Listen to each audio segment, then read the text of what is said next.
Our goal is not in her. She's a diamond under her.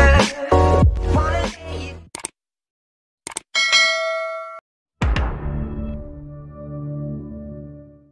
Yo Thinkers, kembali lagi di JX Talk, di mana kita akan bicarakan tentang psikologi dalam kehidupan sehari-hari. Nah, bersama aku JX Trada, hari ini kita akan bahas sesuatu yang viral, kalau bisa aku bilang. Ini adalah tentang sebuah permainan yang benar-benar dimainkan oleh banyak orang, dan banyak orang yang suka. Nah, apalagi kalau bukan Among Us.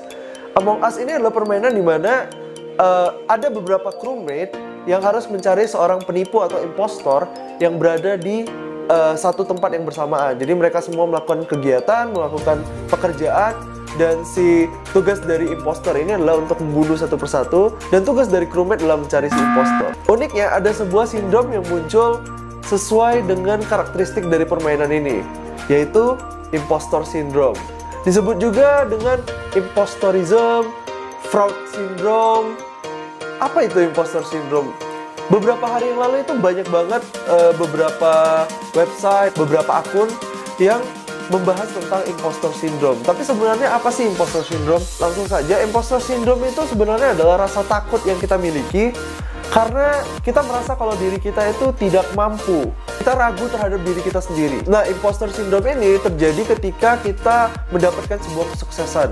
Contohnya ketika kita memulai pekerjaan yang baru, ketika kita mendapatkan nilai yang bagus, dampaknya itu sangat buruk. Dia bisa mengubah tujuan awal kita, yang awalnya kita udah menentukan tujuan, sehingga kita jadinya kurang ambisius untuk menjalankan tujuan itu. Dan paling parahnya, kita bisa dihalangi oleh impostor syndrome ini untuk mendapatkan impian kita. Pertanyaan paling utamanya adalah, apakah aku terkena impostor syndrome? Aku membagi menjadi 5 karakteristik apakah Anda mengalami impostor syndrome. Yang pertama adalah ketika kamu merasa kurang mampu atau kurang percaya diri. Memang banyak orang yang kurang percaya diri terhadap dirinya.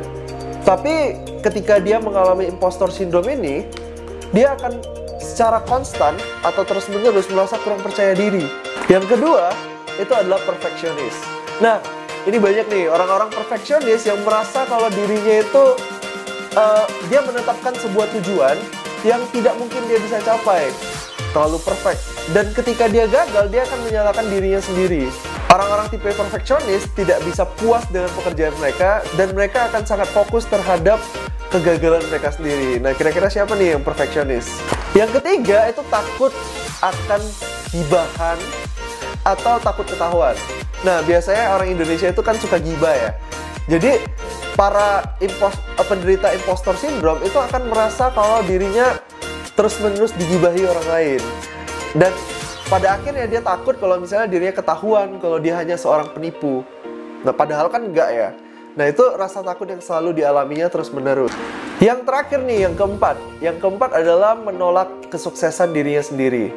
Nah, biasanya orang-orang yang punya ciri seperti ini itu akan mengembangkan fokus terhadap eksternal. Jadi ketika dia sukses, dia akan menggambarkan dirinya itu mendapat bantuan dari luar, atau merasa beruntung, atau merasa mungkin dia mendapatkan soal yang lebih gampang dari orang lain.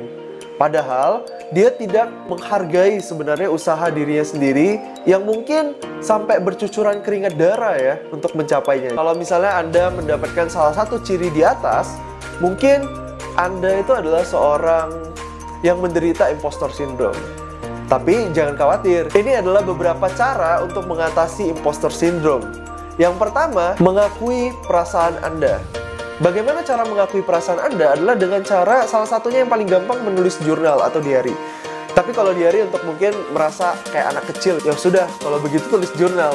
Karena jurnal itu adalah sesuatu yang bisa mengingatkan kita terhadap apa yang sudah kita lalui dan apa yang sudah kita capai. Jadi ketika kita baca ulang, kita bisa setidaknya menghargai apa yang sudah kita perbuat. Yang kedua itu adalah berbicara dengan orang lain. Nah, tentunya kita punya orang-orang kepercayaan seperti teman, keluarga. Nah, kita boleh mulai untuk berbicara dengan mereka. Kita boleh ceritakan bagaimana pandangan kita terhadap diri kita, bagaimana kita merendahkan usaha-usaha kita terhadap tujuan kita, bagaimana kita merasa kalau diri kita adalah impostor. Dengan begitu, kita itu bisa tahu bagaimana pandangan orang lain terhadap diri kita. Yang ketiga itu adalah untuk mengetahui kekuatan dan kelemahan diri kita. Caranya itu banyak banget. Kamu bisa buat list kekuatan apa-apa saja, kelebihan kamu dan kelemahan kamu. Kamu juga bisa cari tentang SWOT ya. Jadi kita bisa menganalisis diri kita sendiri. Kalau yang belum tahu boleh dicari. Itu untuk mendapatkan kekuatan dan kelemahan kita, sehingga kedepannya kita bisa mengembangkan kekuatan kita, kelebihan kita, dan kita bisa mengurangi kelemahan kita atau setidaknya memperbaiki kelemahan kita. Yang keempat itu adalah mengatasi perfeksionis. Jadi orang-orang yang perfeksionis itu boleh cari cara untuk bisa mengatasinya dengan cara buat goal atau tujuan yang mungkin bisa dicapai, short term goal gitu, dan selanjutnya itu harus merasa puas terhadap apa yang sudah kita buat. Yang kelima dan yang terakhir adalah untuk menghargai usaha kita. Nah, ini yang paling penting nih, kita harus menghargai apapun yang sudah kita lakukan. Baik sekecil apapun itu, baik segampang apapun itu, kita tetap harus menghargai pencapaian yang sudah kita dapat. Nah, caranya adalah mungkin kita bisa selebrasi, kita bisa merayakan terhadap diri kita sendiri, dan itu bisa mendukung kita untuk percaya terhadap usaha yang sudah kita lakukan. That's it guys, penjelasan aku mengenai impostor syndrome dan bagaimana cara kamu untuk mengatasi impostor syndrome itu. So, jika kamu menganggap ini bermanfaat, kamu boleh share ke teman-teman dan juga subscribe ke channel ini karena kita akan bahas lebih banyak lagi topik-topik psikologi dalam kehidupan sehari-hari. So, thinker, jangan berhenti untuk berpikir.